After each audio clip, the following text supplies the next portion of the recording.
Austrian Chancellor Karl Nehammer said that if Russia's Gazprom does not fill the largest gas storage facility Haidach in Salzburg, we will take it from them for other providers.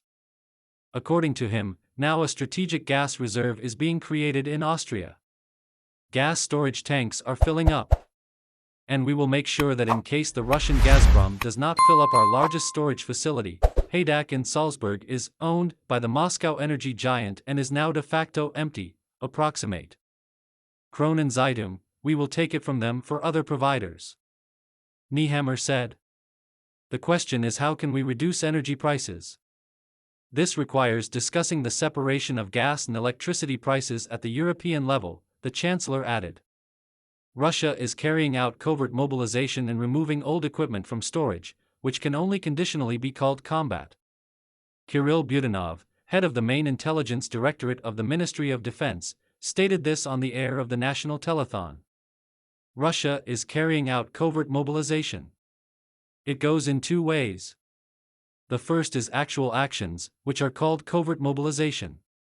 The second is the use of reservists. They call it BARS, the country's combat army reserve. That is, in fact, these reservists are attracted on short-term contracts to perform fighting, he said. According to Budanov, these facts are absolutely confirmed. Ukraine has prisoners who were involved in this system. He also gave two reasons why Russia does not announce mobilization publicly. The first is economic. Mobilization will hit the Russian economy even more in the face of sanctions. The second is that Russia will not be able to explain why mobilization is needed if Russian officials claim that everything is going according to plan for the Russian army.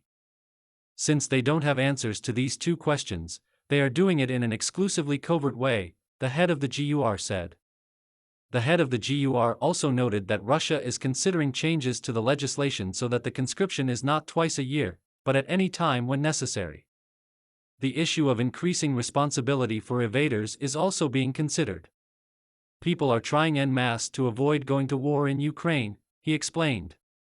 In addition, Budanov confirmed that Russia has a significant shortage of military equipment. It will reopen equipment from warehouses that have been standing there since the 1960s and 80s. According to him, after such a long storage, this equipment can only conditionally be called combat. As an example, he cited a case in the 810th Marine Brigade in the temporarily occupied Crimea, in which only 14% of equipment went to the training ground, although on paper there was a staffing of 100%. The Russian Federation is deploying additional artillery units to the border areas of the Bryansk region in order to increase provocative shelling in the Chernihiv region, according to the morning summary of the General Staff of the Armed Forces of Ukraine. In the Slobozansky direction, the enemy is regrouping units, replenishing their stocks of weapons and fuel. They also tried to gain a foothold in the Alexandrovka area, the Lyman direction. Unsuccessfully stormed the direction of the settlement Orkhachovo.I and the Novopavlovsk and Zaporozhye directions.